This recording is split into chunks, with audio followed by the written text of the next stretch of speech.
পিঠা উৎসবে উচ্ছ্বাসিত শিক্ষার্থীরা। মাঘের কুয়াশাচ্ছন্ন সকালে শিশুরা স্কুলের ব্যাগ কাঁধে নিয়ে মাদ্রাসা শ্রেণীকক্ষে আসে পাঠদান শিখতে, কিন্তু বুধবার সেই চিত্র ছিল ভিন্ন। আজ শিক্ষার্থীদের কাঁধে ছিল না কোনো স্কুল ব্যাগ, সবাই নানান সাজে অভিভাবক সহ মাদ্রাসায় এসেছে পিঠা উৎসব করতে। পৌষের বিদায় আর মাঘের শুরুতে আবহমান বাংলার চিরায়ত সংস্কৃতি পিঠা উৎসব অনুষ্ঠিত হয় রামগড় গনিয়াতলী উলুম ফাজিল মাদ্রাসায়।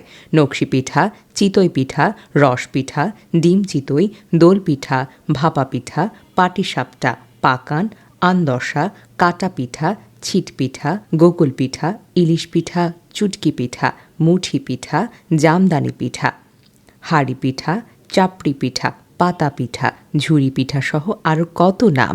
পিঠা উৎসব উদ্বোধন করেন রামগড় পৌর বিএনপির সাধারণ সম্পাদক এবং শিক্ষার্থী অভিভাবক মোহাম্মদ মহিউদ্দিন হারুন সহ তার বক্তব্যে বলেন, তারুণ্যের মেলার অংশ হিসেবে পিঠা উৎসবের উদ্বোধনী উপলক্ষে সম্মানিত শিক্ষকবৃন্দ, অতিথি আগত মেহমানবৃন্দ, কোমলমতি ছাত্রছাত্রীবৃন্দ, সর্বপ্রথম আমার সালাম নেবেন, আসসালামু আলাইকুম।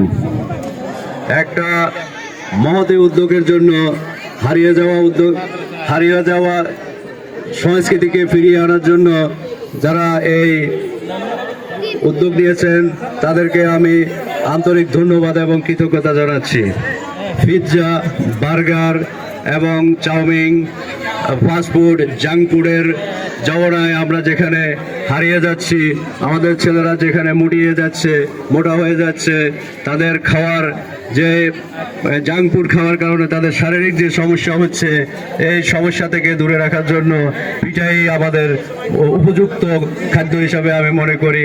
যে পিঠা আমাদের ছোটবেলায় আমরা খেয়েছি, সেই পিঠা এখন আমরা আর দেখি না। আমরা এই আয়োজনের মাধ্যমে আমাদের হারানো কালচার, হারানো যে ঐতিহ্য ফিরিয়ে আনার জন্য যারা উদ্যোগ নিয়েছেন সবাইকে আমি ধন্যবাদ জানাচ্ছি এবং আজকের এই পিঠা উৎসবের শুভ উদ্বোধন ঘোষণা করছি। সবাইকে ধন্যবাদ। আসসালামু আলাইকুম।